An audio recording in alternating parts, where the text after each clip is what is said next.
నుండి మరి యొక్క ప్రాంతంలోకి రావడం జరిగింది. కాబట్టి ప్రియులారా, యేసుక్రీస్తు ప్రభు వారు ఈ భూమి మీదకి 30 సంవత్సరములకు యవ్వన ప్రాయములో వచ్చి 3.5 సంవత్సరాలు దేవుని పరిచర్య చేసి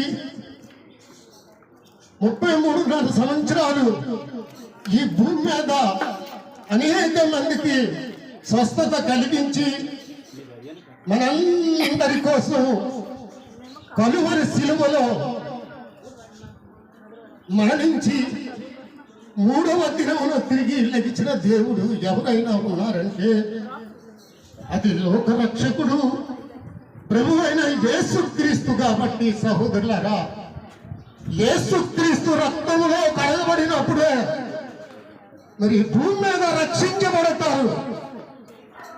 ఈ సత్య సువార్త మీకు ప్రకటిస్తున్నామంటే మీరందరూ యేసుక్రీస్తు నామములో రక్షించబడాలి. ఈ భూమి మీద తండ్రి, కుమార, పరిశుద్ధాత్మ త్రియేక దేవుని నామములోనే రక్షించబడాలి.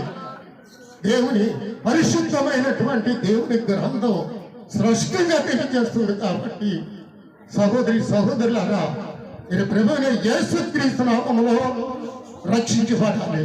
ఇక్కడ యేసుక్రీస్తు ప్రభు వారు ఈ భూమి మీదకు వచ్చి మరి అనేక మందిని రక్షించాడు. పాపులను రక్షించడం కొరకు ఈ భూమి మీద, ఈ లోకంలో పాపులని రక్షించేవారు ఎవరైనా ఉన్నారా? పాపులని దగ్గరికే చేర్చుకోలేని మనుషులకు మనం అని యేసుక్రీస్తు ప్రభు వారు పాపులను అందరినీ రక్షించి ఈరోజు ఈ లోకములకు వెలిగించబడి మేమంతా సత్య సువార్తలో పాల్గొన్నాం. ఉంటే ఒకప్పుడు మేము కూడా పాపుల మార్గంలో నడిచినటువంటి వారు. యేసుక్రీస్తు ప్రభువాన్ని ఎప్పుడైతే మేము అంగీకరించామో ఆ మార్గాన్ని ఎంచుకొని ఆయనలో జీవిస్తూ ఉన్నాము. ఒక స్త్రీ పరిగెట్టుకొని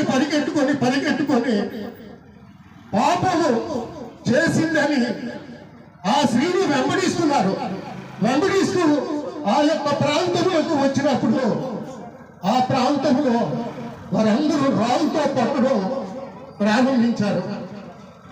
ప్రారంభించినప్పుడు యేసుక్రీస్తు ప్రభు వారి దగ్గరికి పరిగెట్టుకొని వచ్చి ఆయన దగ్గరే నిలబడ్డారు. ఎందుకంటే అతను పాపులను రక్షించే దేవుడు ఆ ఒక్కడే లోకరక్షకుడు ప్రభు అని యేసుక్రీస్తు.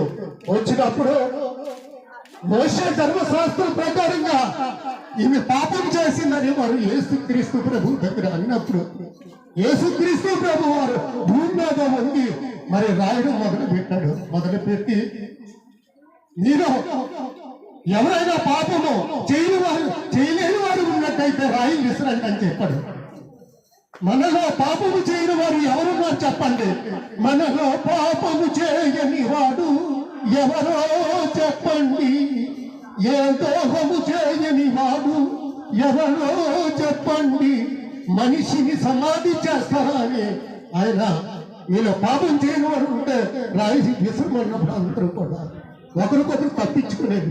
అవును, ఈ లోకంలో మనకు మనం గొప్పగా చెప్పుకోవచ్చు, నీతివంతులు అని, కానీ కాదు. ఎందుకంటే మనం శరీర కార్యముల ద్వారా పుట్టినటువంటి క్రియల ద్వారా పుట్టాం. ఈ పుట్టిన వారి ఈ భూమి మీద ఉన్నప్పుడే యేసుక్రీస్తు నామములో రక్షించబడాలి. దేవునికే మహిమ కలుగును కాక. ఈ భూమి మీద ఉన్నప్పుడే యేసుక్రీస్తు నామములో రక్షించబడితే మనకి దేవుడు నిత్యరాజ్యం ఇస్తాడు. మరి ఈ సత్యాన్ని ప్రకటించటకు మేము మరి మీ మధ్యకి వచ్చాము. మన మధ్యన ఉన్నటువంటి వారందరూ కూడా దేవుని మాటను తెలియపరిచారు. కాబట్టి మీరందరూ కూడా రక్షించబడాలని మేము ఆశపడుతున్నాం. మన మధ్యలో ఉన్నటువంటి మరి అందరూ కూడా దేవుని పరిచయం చేస్తూ ముందుకు సాగిపోతున్నారు. కాబట్టి మీరందరూ